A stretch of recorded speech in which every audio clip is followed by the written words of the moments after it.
Hi guys, if you're a parent, you know that it is not all bubble baths and cuddle times.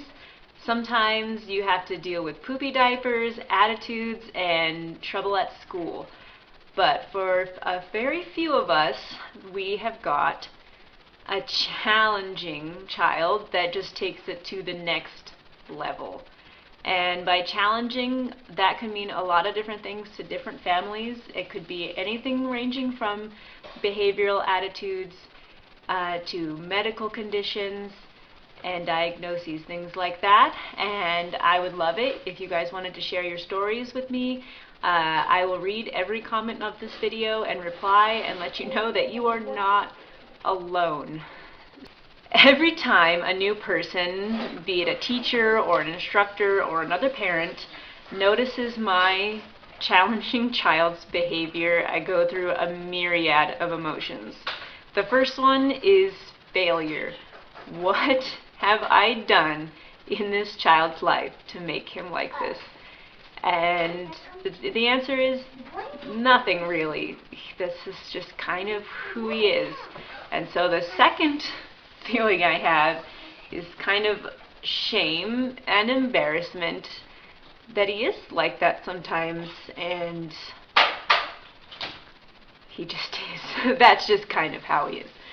And so finally, at the end, the last emotion I feel is I know he's my child. I know him inside and out. I know that he's like that, and we work on it continuously.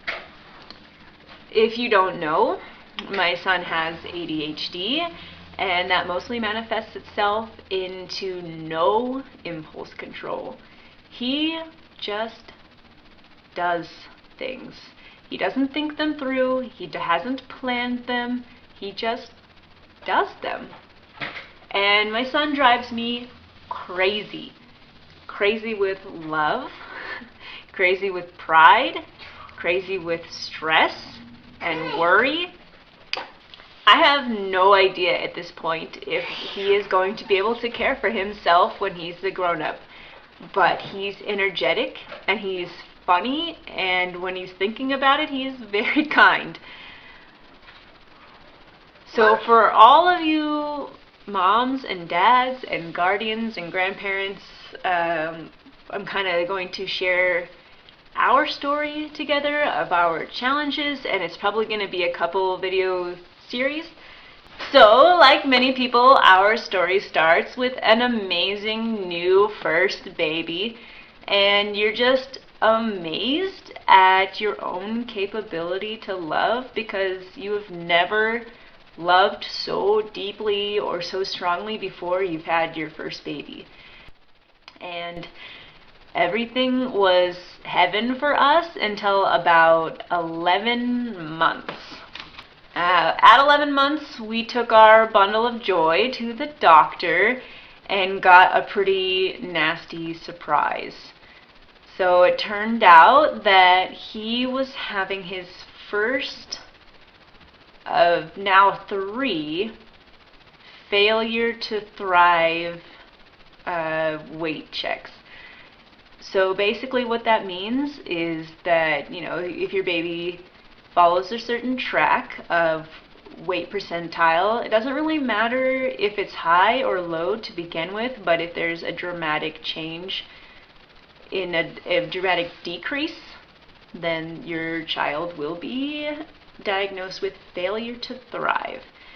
And along with that scary, stressful news, they also accused us of not caring for him and threatened to call DHS on us, which just floored us because we were not poor. We had plenty of food for our baby, and we fed him whenever he wanted, and he ate a lot.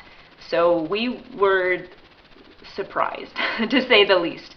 And we hadn't really noticed that he wasn't keeping up in the weight area, because it wasn't like he had lost weight so much, it was that he had grown taller and not caught up in the weight. So we didn't really notice, so it was a huge surprise. We went home and we were just like, what? And so the next step via the doctors was that we needed to do weight checks with him every month. So to give you a perspective, our son was in the 50th percentile from when he was born until he was 11 months. When we got him checked, he was in about the 20th percentile. So he had dropped quite a bit. It wasn't, I mean, that is a lot, but I wouldn't say it was like a lot. It was a pretty substantial amount. So we started to go to the weight checks, and we were going consistently for about 5 months. When he was 14 months old, he went to one of his weight checks, and it turned out that that time he just happened to not have a cold, because we lived in the Pacific Northwest, and you know, people get sick in the winter. And also that the doctor he was being checked by was a cardiologist. And she noticed that he had a heart murmur. And this is the point where you are instantly vindicated. You're like, yes, I knew it. We've been telling you that there's something wrong. We have been caring for our child. We know that there's something wrong. And then, you know, the deep sinking sorrow feeling starts to hit you, because now you're entering into the unknown. So with our son, he had a coarctation of the aorta, which in simple talk just means that as he grew, as a baby, his aorta did not grow with him, and therefore for his 1-year-old body, it was not big enough anymore.